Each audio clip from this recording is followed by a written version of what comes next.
Hello students, நம்ம previous classல என்ன பார்த்திருந்தோம் exercise 2.3ல first 3 sums பார்த்திருந்தோமா. ஸோ அதில் fourth sum ஒன்று இருக்குல்ல, solve 3x minus 2 congruent to 0 modulo 11 சொல்லிட்டு fourth sum ஒன்று இருக்குது exercise 2.3ல. அது வந்து உங்களுக்கு homework. ஸோ third sum எப்படி போட்டோமோ அதே மாதிரி தான் fourth sum போடணும், ஓகேவா. ஸோ அது நீங்கள் ஒர்க் அவுட் பண்ணிடுங்க. நெக்ஸ்ட் ஃபிஃப்த் சம் பார்க்கலாம். கொஸ்டின் பாருங்கள், புக்கில் பாருங்கள், புக்கில் பேஜ் நம்பர் 51ல் இருக்குது. புக்கில் பேஜ் நம்பர் 51. ஃபிஃப்த் சம் பாருங்கள். What is the time 100 hours after 7 AM அப்படின்னு கேட்டிருக்காங்க. ஸோ இது எப்படி போடலான்னு பாருங்கள். 100 congruent to நம்ம ரிமைண்டர் தான் கண்டுபிடிக்கணும், எக்ஸ் மாடுலோ. இந்த இடத்துல என்ன போடணும்னு பாருங்கள். என்ன கேட்டிருக்காங்க, 7 AM கேட்டிருக்காங்களா. What is the time 100 hours after 7 AM அப்படின்னு கேட்டிருக்காங்க. சரியா, அப்போ 7 AMனா நம்ம 100 ஹார்ஸ்ன்னு தந்திருக்காங்களா. ஸோ ஒன் டேக்கு எவ்வளோ நேரம் நம்மளுக்கு 24 ஹார்ஸா. அப்போ நம்ம மாடலோ 24ன்னு போட்டுக்கலாம், ஓகேவா. ஸோ ஒரு நாளைக்கு 7 AMங்கிறது எவ்வளோ தடவை வரும், நம்மளுக்கு ஒரு தடவை தான் வரும். 7 AM மீன்ஸ் மார்னிங், சரியா. ஸோ நம்மளுக்கு ஒரு தடவை தான் வரும். ஸோ ஒரு நாள் கணக்கு எடுத்துக்கலாம், 24ன்னு எடுத்துக்கலாம். ஸோ இது எப்படி போடலான்னு பாருங்கள். 100 24ஆல் டிவைட் பண்ண என்ன வரும், 100 24ஆல் நான் டிவைட் பண்ணுறேன். ஸோ நான் டிவைட் பண்ணால் 96 வரும். எவ்வளோ டைம்ஸ்னு பார்த்தீங்கன்னா 4 டைம்ஸ். ஸோ ரிமைண்டர் எவ்வளோன்னு பார்த்தீங்கன்னா 4. ஸோ 100 congruent to 4 மாடுலோ 24, சரியா. இப்போ இந்த இடத்துல எக்ஸோட வேல்யூ என்னென்னு பார்த்தீங்கன்னா நம்மளுக்கு 4. ஸோ இப்போ பாருங்கள், நம்மளுக்கு எக்ஸோட வேல்யூ 4ன்னு கிடச்சிருக்கு, ஓகேவா. ஆனால் அவங்க கொஸ்டினில் என்ன தந்திருக்காங்க, 100 hours ஆஃப்டர் 7 AM தந்திருக்காங்க. அப்போது 7 AMக்கு அப்புறம் என்னன்னு கேட்டிருக்காங்க, டைம் என்னன்னு கேட்டிருக்காங்க. அப்போ நம்ம என்ன எழுதலாம், என்ன எழுதலாம்னா 7 AM + 4 ஹார்ஸ்ன்னு எழுதலாமா. ஸோ 7 + 4 எவ்வளோன்னு பார்த்தீங்கன்னா 11 AM ஆகும். ஸோ இதுதான் உங்களோட ஃபைனல் ஆன்சர். 11 AM தான் உங்களோட ஃபைனல் ஆன்சர், ஓகேவா. ஸோ நெக்ஸ்ட்டு சிக்ஸ்த்து சம் பாருங்கள். அதுவும் ஃபிஃப்த்து சம் மாதிரியே தான். கொஷின் புக்கில் பார்த்துக்கோங்க. What is the time 15 hours before 11 PM அப்படின்னு கேட்டிருக்காங்க, சரியா. 15 hours பிஃபோர் 11 PM கேட்டிருக்காங்க. அதே மாதிரி தான் எப்படி எடுத்துக்கிறேன்னு பார்த்தீங்கன்னா 15 congruent to நம்மளுக்கு இது என்னன்னு தெரியாது, ரிமைண்டர். So X modulo. போன சம்மில் பார்த்தீங்கன்னா நம்ம 24 hours எடுத்தோம். இந்த சம்மில் பார்த்தீங்கன்னா நம்ம 12 தான் எடுக்க முடியும். ஸோ நம்ம 15 24ஆல் டிவைட் பண்ணால் இது அதிகமாக இருக்கா, 15 விட 24 அதிகமாக இருக்குது. ஸோ நம்மளால் டிவைட் பண்ண முடியாது. ஸோ நான் இந்த இடத்துல என்ன எடுத்துக்கிறேன், 12 ஹார்ஸ்ன்னு எடுத்துக்கிறேன், ஓகேவா. போன சம்மில் பார்த்தீங்கன்னா உங்களுக்கு 100 24ஆல் நம்மளால் டிவைட் பண்ண முடியும். ஆனால் இந்த இடத்துல பார்த்தீங்கன்னா 15 24ஆல் டிவைட் பண்ண முடியாது. ஸோ நான் 24 ரெண்டாக பிடிச்சி 12 ஹார்ஸ் நான் இந்த இடத்துல எடுத்துக்கிறேன். ஸோ இப்போ பாருங்கள், 15 12ஆல் டிவைட் பண்ணும்போது என்ன ஆகும்னு பாருங்கள். 12 டைம்ஸ் 12 போட்டோம்னா 1 டைம். ஸோ பேலன்ஸ் நம்மளுக்கு 3. அப்போ ரிமைண்டர் என்னன்னு பார்த்தீங்கன்னா 3. So 15 congruent to x modulo 12ன்னு வந்திருக்கா. சாரி, என்ன 3 எக்ஸுக்கு பதிலாக என்ன வேல்யூ கண்டுபிடிச்சிருக்கோம், 3 கண்டுபிடிச்சிருக்கோம். ஸோ இது எப்படி எழுதலான்னு பாருங்கள். ஸோ நான் எப்படி எழுதலான்னு பாருங்கள். The time 15 hours before 11 PM is 11 - 3ன்னு இல்லாமல். அப்போ 11 - 3ன்னு என்ன ஆகும், நம்மளுக்கு 8 வந்துடுமா. So 8 PM. இந்த இடத்துல PM தந்திருக்கனால 8 PMன்னு எழுதிக்கிறேன், சரியா. அவங்க என்ன கேட்டிருக்காங்க, 11 PMக்கு முன்னாடி எவ்வளோ ஹார்ஸ் இருந்திருக்குன்னு கேட்டிருக்காங்க, சரியா. நம்ம ரிமைண்டர் கண்டுபிடிச்சா இந்த 11லேருந்து சப்ராக்ட் பண்ணால் நம்மளுக்கு அந்த டைம் கிடச்சிடும் 8 PM, ஓகேவா. The time 15 hours before 11 PM is 11 - 3 8 PM வந்துடும் நம்மளுக்கு. ஸோ இதுதான் உங்களோட ஆன்சரு. நெக்ஸ்ட்டு 7th சம் பாருங்கள். அது புக்கில் ரெஃபர் பண்ணுங்கள் கொஸ்டினா. Today is Tuesday, my uncle will come after 45 days. In which day my uncle will be coming அப்படின்னு கேட்டிருக்காங்க, சரியா. இன்னைக்கு டியூஸ்டேவா, அவங்க அங்கிள் வந்து ஊருக்கு போயிட்டாங்கன்னா வரக்கு 45 days ஆகுமாம்மா, சரியா. அப்போ அவங்க என்ன டேயில் வருவாங்க அப்படின்னு கேட்டிருக்காங்க. ஸோ இது எப்படி போடலான்னு பாருங்கள். Number of days in a week நம்மளுக்கு எவ்வளோ. ஸோ அவங்க என்ன டேஸை பற்றி தான் பேசியிருக்காங்க. ஸோ ஒரு வீக்குக்கு நம்ம எவ்வளோ டேஸ் இருக்குன்னு பாருங்கள். Number of days in a week. எவ்வளோ டேஸு 7 டேஸ் இருக்குமா? ஓகேவா? ஸோ அவங்க என்ன டேயில் வருவாங்கன்னு தான் நம்ம கேட்டிருக்காங்க. ஸோ நம்ம இது எப்படி எழுதலாம்னா 45 டேஸ் ஆகுமா அவங்க திரும்ப வரக்கு. So 45 congruent to x modulo 7ன்னு நம்ம எழுதிக்கலாம். ஸோ 45ஆல் நான் 7 டிவைட் பண்ணுறேன். டிவைட் பண்ணும்போது என்ன வரும்னு பார்த்தீங்கன்னா 42 வருமா? எவ்வளோ டைம்ஸ்ன்னு பார்த்தீங்கன்னா 6 டைம்ஸ் வரும் 42. ஸோ இதையும் மைனஸ் பண்ணிங்கன்னா உங்களுக்கு 3 வரும். So 45 congruent to 3 modulo 7. So அவங்க அங்கிள் என்ன டேயில் போயிருக்காரு? டியூஸ்டேயில் போயிருக்காரு. ஓகேவா? சாரி, டியூஸ்டே அன்னைக்கு கிளம்புறாரு. அதில் டியூஸ்டேலேருந்து 45 டேஸ் அப்படின்னு சொல்லியிருக்காங்க. ஸோ உங்கள் அங்கிள் டியூஸ்டே கிளம்பியிருக்காரு. டியூஸ்டேலேருந்து 45 டேஸ் ஆதாமா அவங்க திரும்பி வரக்கு. அப்போ அவங்க திரும்பி வரும்போது என்ன நாளுன்னு கேட்டிருக்காங்க. ஸோ அதுக்கு தான் நம்ம இந்த எக்ஸ் கண்டுபிடிச்சிருக்கோம். அப்போ டியூஸ்டே ப்ளஸ் 3 டேஸ்ன்னு போட்டால் நம்மளுக்கு என்ன வரும்னு பார்த்தீங்கன்னா ஃப்ரைடே வரும். ஸோ அவங்க அங்கிள் எப்போ வராங்கன்னு பார்த்தீங்கன்னா ஃப்ரைடே தான் வராரு. ஓகேவா? புரிஞ்சுதா? ஸோ எந்த டேயில் வரான்னு பார்த்தீங்கன்னா ஃப்ரைடே. ஸோ நீங்கள் இப்படி எழுதி நிறுத்திக்கோங்க. Uncle will be coming on Friday. So அவர் ஃப்ரைடே தான் வர்றாரு. அந்த 45 டேஸ் முடிஞ்ச அந்த டே என்னவா இருக்கும்? நம்மளுக்கு ஃப்ரைடேவாக தான் இருக்கும். சரியா? அப்போ அவர் ஃப்ரைடே தான் வராரு. ஓகேவா? ஸோ இதுதான் 7th sum. Next 8th sum பார்க்கலாம். ஸோ 8th சம்மில் என்ன தந்திருக்காங்கன்னா ப்ரூவ் தட்டுன்னு தந்து 2 power n + 6 × 9 power n is always divisible by 7 for any positive integer என்னன்னு தந்திருக்காங்க. சரியா? இது வந்து இது எப்போவுமே இஸ் ஆல்வேஸ் டிவிசிபிள் பை 7னா இது 7ஆல் டிவைட் ஆகுமாமா அப்படின்னு சொல்லியிருக்காங்க. ஸோ இது எப்படி எழுதலான்னு பாருங்கள். 2 power n + 6 × 9 power n congruent to 0 modulo 7. So இந்த நம்பர் 7ஆல் நம்மளுக்கு டிவைட் ஆகும்போது நம்மளுக்கு ரிமைண்டர் என்னவா இருக்கும்? 0வாக தான் இருக்கும். அவங்க 7ஆல் டிவைட் ஆகுதுன்னு சொல்லிட்டாங்க. அப்போ நம்மளுக்கு ரிமைண்டர் 0 தான். அப்போ 2 power n + 6 × 9 power n congruent to 0 mod 7ன்னு நான் போட்டிருக்கேன். ஸோ இப்போ என்ன பண்ணலான்னு பாருங்கள். 2 power n ப்ளஸ் இப்போ இந்த டிவிசிபிலிட்டியாக இருக்கும்போது நம்ம இது ரெண்டும் நம்ம மல்டிப்ளை பண்ணிக்கலாம். இங்கே மேலே பவர் இருந்தாலும் பரவாயில்ல, நம்ம டிவிசிபிலிட்டியில் பண்ணிக்கலாம். இப்போ 9 6 என்ன வரும் நம்மளுக்கு? 9 6 54 வருமா? 54 power n. ஓகேவா? கான்குரண்ட் டு 0 மாடுலோ 7ன்னு போட்டுக்கலாம். ஸோ இப்போ பார்த்தீங்கன்னா 2 + 54 இது என்ன எழுதிக்கலாம்? என்ன நான் காமனாக எழுதிக்கிறேன் வெளியே. சரியா? Congruent to 0 modulo 7. ஸோ இது ரெண்டும் ஆட் பண்ணிங்கன்னா 56 power n congruent to 0 modulo 7ன்னு எழுதிக்கலாம். ஸோ இப்போ 56 power n 56 வந்து 7 டேபிளால் டிவைட் ஆகும். ஸோ இங்கே 1 போட்டால் 56, 2 போட்டால் 56 × 56 நம்மளுக்கு 7ஆல் டிவைட் ஆகும். 3 போட்டாலும் நம்மளுக்கு என்ன ஆகும்? 56 × 56 × 56 நம்மளுக்கு 7ஆல் டிவைட் ஆகும். So 56 power is anything is divisible by 7ன்னு நம்ம சொல்லிக்கலாமா இதுலேருந்து? ஓகேவா? இந்த எண்ணுக்கு என்ன வேல்யூ போட்டாலும் நம்ம 7ஆல் டிவைட் ஆகும்னு சொல்லிக்கலாம். ஸோ இதை நான் எப்படி எழுதுறேன்னா 56 power n is always divisible by 7 எழுதிக்கிறேன். சரியா? 56 power n is always divisible by 7 எழுதிக்கலாம்.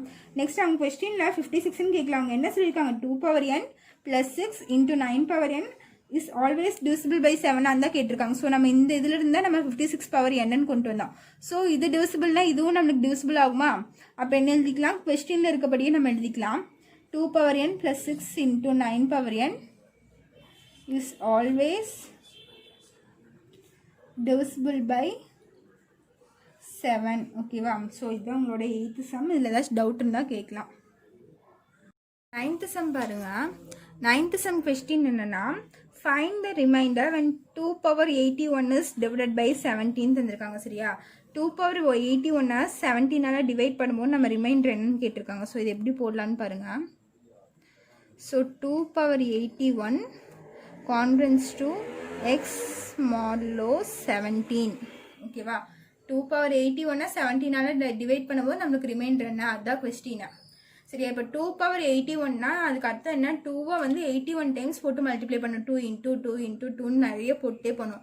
ஸோ அதை மல்டிப்ளை பண்ணுறதுங்கிறது ரொம்ப கஷ்டம். ஸோ அதுக்கு நம்ம என்ன பண்ணலான்னு பாருங்கள். ஸோ 2^81 நான் என்ன பண்ணுறேன்னா 2^9 × 9 எழுதிக்கிறேன். ஓகேவா? இது எப்படி எழுதலாம்? 2^9 × 9 ஹோல் பவர் 9 9 9s are 81. நான் உங்களுக்கு அல்ஜிப்ரா படிக்கும்போது சொல்லி தந்திருக்கேனா 2^m × n எப்படி எழுதலாம்? 2^mn எழுதலாமா? ஸோ அதை தான் நான் இங்கே யூஸ் பண்ணியிருக்கேன். கான்கிரன்ஸ் டு எக்ஸ் மாடுலோ 17. ஓகேவா? ஸோ இப்போ 2^9 வேல்யூ என்னன்னு பார்த்தீங்கன்னா 512ன்னு எழுதுறேன். 2^9 512ன்னு எழுதுறேன். So 512 whole power 9 congruent to X. So 2 வந்து 9 டைம்ஸ் போட்டு மல்டிப்ளை பண்ணிங்கன்னா 512 வரும். அதை இங்கே எழுதியிருக்கேன். 512 whole power 9 congruent to x modulo 17. ஓகேவா? ஸோ இப்போ பாருங்கள், இந்த 512க்கு மட்டும் நான் டிவைட் பண்ணுறேன். இந்த பவர் 9 விட்டுருங்க. 512 கான்கிரண்ட் டு எக்ஸ் மாடுலோ 17 எடுத்துக்கிறேன். ஓகேவா? ஸோ இதை மட்டும் நான் டிவைட் பண்ணுறேன் பாருங்கள். 512 17 டிவைட் பண்ணுறேன். 512 17 டிவைட் பண்ணும்போது 51 வரும். 3 டைம்ஸ் வரும். ஸோ பார்த்தீங்கன்னா பேலன்ஸ் 2 வருது. ஸோ இந்த இடத்துல நம்மளுக்கு இது ரிமைண்டர் எடுத்துக்கணுன்னா இந்த இடத்துல நீங்கள் ஒரு 0 போட்டுக்கோங்க. போட்டால் இது நம்மளுக்கு ரிமைண்டராக வந்துடும். ஸோ இந்த இடத்துல ரிமைண்டர் என்னன்னு பார்த்தீங்கன்னா இதுதான் நம்மளோட எக்ஸ் 2 வந்திருக்கு. இப்போ 512 கான்கிரண்ட் டு எக்ஸ் மாடுலோ 17 எழுதிக்கிறேன். சரியா? 512ன்னு இப்படி வருது. ஸோ இப்போ ஹோல் பவர் 9னா என்ன எக்ஸுக்கு பதிலாக என்ன வேல்யூ கண்டுபிடிச்சிருக்கோம்? 2ன்னு கண்டுபிடிச்சிருக்கோமா? ஸோ இந்த இடத்துல நான் 2 போட்டுக்கிறேன். 2 மாடுலோ 17. ஸோ 512 நான் இந்த 512 மட்டும்தான் எடுத்திருக்கேன். இந்த பவர் 9 இருக்கா, அந்த 9 இப்போ தான் இங்கே மறுபடியும் கொண்டு வரேன். அப்போ 512 பவர் 9 கான்கிரண்ட் டு 2^9. சரியா? ரெண்டு பக்கம் கொண்டு வந்திருக்கேன். மாடுலோ 17. இங்கே 9 போட்டு இங்கேயும் போடணும்ல. ஸோ 512 பவர் 9 இந்த எக்ஸோட வேல்யூ இப்போ தான் கண்டுபிடிச்சிருக்கேன் 2. அப்போ 2^9 மாடுலோ 17. ஓகேவா? ஸோ இது என்ன பண்ணுறேன்னு பாருங்கள். நான் 512 power 9 congruent to 2^9 modulo 17. So 512 power 9 2^9 நான் இப்போ தான் சொன்னேன். வேல்யூ என்னன்னு பார்த்தீங்கன்னா 512. 2^9 வேல்யூ என்ன? 512 மாடுலோ 17. ஓகேவா? ஸோ இந்த இடத்துல நீங்கள் பார்த்தீங்கன்னா இதை விட உங்களுக்கு இந்த வேல்யூ கம்மியாக தான் இருக்கும். சரியா? டிவைஸரை விட இது என்னன்னு சொல்லுவோம்? நம்ம ரிமைண்டர்னு சொல்லுவோமா? ஸோ டிவைஸரை விட நமக்கு ரிமைண்டர் வேல்யூ கம்மியாக தான் இருக்கும். இந்த இடத்துல பார்த்தீங்கன்னா அதிகமாக இருக்குது. நம்மளுக்கு என்ன இருக்குது? டிவைஸரை விட நம்மளுக்கு வேல்யூ அதிகமாக இருக்குது. மறுபடியும் இது ரெண்டும் நான் என்ன பண்ண போகிறேன்? டிவைட் பண்ண போகிறேன். இப்போ 512 17 மறுபடியும் நான் டிவைட் பண்ண போகிறேன். டிவைட் பண்ணால் நம்மளுக்கு என்ன வரும்? பண்ணிங்கன்னா 51 3 டைம்ஸ் வரும். இது 0, இந்த 2 கீழே இருக்குங்க. ஸோ இந்த 2 நம்மளுக்கு ரிமைண்டராக இன்னும் இங்கே ஒரு 0 போட்டுக்கோங்க. அப்போ 2 நம்மளுக்கு ரிமைண்டராக கிடச்சிச்சு. இப்போ 512 whole power 9 congruent to 2 modulo 17. So அப்போ நம்ம ரிமைண்டர் எக்ஸ் என்னன்னு பார்த்தீங்கன்னா நம்மளுக்கு 2 தான் ஆன்சரு. சரியா? எக்ஸோட வேல்யூ நமக்கு என்ன? 2. ஸோ இதுதான் உங்களோட ஃபைனல் ஆன்சர். 2^81 17 நீங்கள் டிவைட் பண்ணும் போது நம்மளுக்கு ரிமைண்டர் என்ன வரும்னு பார்த்தீங்கன்னா 2 தான் வரும். ஓகேவா? ஸோ இதுதான் உங்களோட final answer. Next 10th sum பாருங்கள். கொஸ்டின் புக்கில் ரெஃபர் பண்ணிக்கோங்க. பேஜ் நம்பர் 52ல் இருக்குது கொஸ்டின். ஸோ கொஸ்டின் நான் ரீட் பண்ணுறேன் பாருங்கள். The duration of flight travel from Chennai to London through British Airlines approximately 11 hours. The aeroplane begins its journey on Sunday at 23:30 hours. At the time at Chennai is 4.5 hours ahead to that of London's time. Then find the time at London. When will the flight lands at London airport? அப்படின்னு தந்திருக்காங்க. So இது எப்படின்னு பாருங்கள். So சென்னையிலேருந்து லண்டனுக்கு ஒரு flight போதான். ஓகேவா? எவ்வளோ நேரத்தில் போய் சேருதாமா? 11 hours. சரியா? ட்ராவலிங் டைம் என்னன்னு பார்த்தீங்கன்னா 11 hours. சென்னையிலிருந்து ஸோ லண்டன் போடுறதுக்கு ட்ராவலிங் டைம் என்ன? 11 hours. ஓகேவா? ஸோ அவங்க தந்திருக்க ஃபஸ்ட் பாயிண்டில் இது தந்திருக்காங்க. ஸோ அதை நான் எழுதியிருக்கேன். நெக்ஸ்ட்டு பாருங்கள். The airplane begins its journey at Sunday at 23:30 ஹார்ஸ்ன்னு தந்திருக்காங்க. ஸோ ஸ்டார்டிங் டைம் என்ன, எப்போ கிளம்புதான் 23:30 ஹார்ஸ்னா 23.5 ஹார்ஸில் கிளம்புதான். ஓகேவா? ஜேர்னி பிகின்ஸ் எப்போ 23:30 ஹார்ஸ். ஓகேவா? ஸோ இப்போ பாருங்கள், இது ரெண்டும் அவங்க தந்திருக்க விஷயம். இப்போது அந்த ஏர்போர்ட் வந்து லண்டனில் போய் சேர்ந்துருது. அந்த டைம் வந்து சென்னையில் என்ன டைமாக இருக்கும் அப்படின்னு கேட்டிருக்காங்க. ஓகேவா? ஸோ அதுதான் கொஸ்டின். ஸோ இவங்க வந்து என்ன தந்திருக்காங்க, 24 ஹார்ஸ் தந்திருக்காங்களா. நான் இது ஸ்டாண்டர்ட் டைமிங்னு எழுதுகிறேன். ஸ்டாண்டர்ட் டைமிங்னு என்ன வரும்னு பார்த்தீங்கன்னா 11.5 ஹார்ஸ் வரும். சரியா? இப்போது நம்மளுக்கு என்ன 12 ஹார்ஸ் வரும். 12க்கு அப்புறம் 1 to 1 o'clock 2 o'clock 3 o'clockன்னு மறுபடியும் 1லேருந்து ஸ்டார்ட் ஆகுமா. அப்போ 12 முடிஞ்சு மறுபடியும் 1 2 3 4 5 o'clock 6 o'clock ஆகும்போது நம்மளுக்கு 23:30 ஹார்ஸில் என்ன வரும்னு பார்த்தீங்கன்னா 11:30 வந்துடும். சரியா? 11.5 ஹார்ஸ் வந்துடும். ஸோ இப்போ பாருங்கள், நான் ட்ராவலிங் டைமும் இது ரெண்டும் ஆட் பண்ணுறேன். அப்போ தான் அவங்க எந்த டைமில் அங்கே போய் சேர்ந்துருப்பாங்கன்னு நம்மளுக்கு தெரியும். ட்ராவலிங் டைம் என்ன நம்மளுக்கு 11 ஹார்ஸ். ஸோ இதை ஆட் பண்ணால் அவங்க எப்போது லண்டன் போய் ரீச் பண்ணியிருப்பாங்கன்னு தெரியும். அவங்க எந்த நேரத்தில் கிளம்புனாங்க, எவ்வளோ நேரம் ட்ராவல் பண்ணியிருக்காங்கன்னு. ஸோ இது வந்து 3ன்னு வந்துடும். ஆட் பண்ணால் இது பார்த்திங்கன்னா 22.30 ஹார்ஸ்ன்னு வரும். ஸோ இதுக்கு ஸ்டாண்டர்ட் டைம் என்ன, என்னன்னு பார்த்தீங்கன்னா 10:30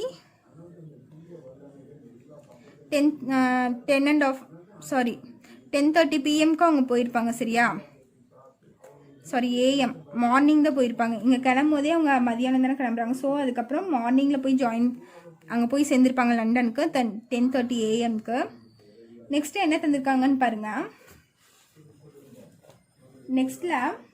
நெக்ஸ்ட் பாயிண்ட் செகண்ட் லைன் லாஸ்ட்டில் பாருங்கள். If the time at Chennai is 4.5 hours ahead to that of London's டைம்னு தந்திருக்காங்க. ஸோ லண்டனை விட சென்னையில் வந்து 4 மணி நேரம் கம்மியாக இருக்குமாம்மா. ஸோ இந்தியாவில் ஒரு டைம் இருக்கும், லண்டனில் ஒரு டைம் இருக்கும், அமெரிக்காவில் ஒரு டைம் இருக்குமா. ஸோ இப்போ லண்டனுக்கும் நம்ம தமிழ்நாட்டுக்கும் கம்பேர் பண்ணும்போது லண்டனை விட 4 hours 30 minutes நம்மளுக்கு கம்மியாக இருக்கும்னு சொல்லியிருக்காங்க. அப்போ அவங்க லண்டன் போய் சேர்ந்தது எப்போது, மார்னிங் 10:30க்கு போய் சேர்ந்துருக்காங்க. அப்போ சென்னையில் என்ன டைமாக இருக்குன்னு பார்த்தீங்கன்னா 10:30லேருந்து 4 hours 30 minutes மைனஸ் பண்ணிடுங்க. அப்போ சென்னை டைம் நம்ம கண்டுபிடிச்சிடலாம். ஸோ அவங்க என்ன தந்திருக்காங்க, சென்னை இஸ், இது கொஸ்டினில் இருக்கிறது, சென்னை இஸ் 4.5 hours ஹெட்னு தந்திருக்காங்க.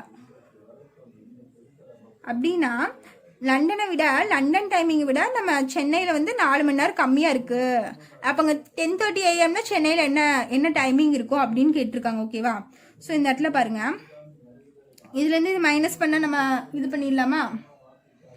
So 10:30லேருந்து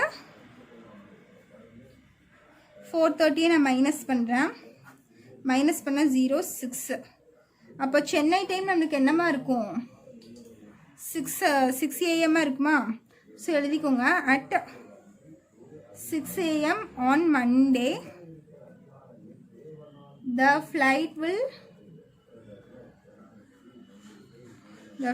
will reach the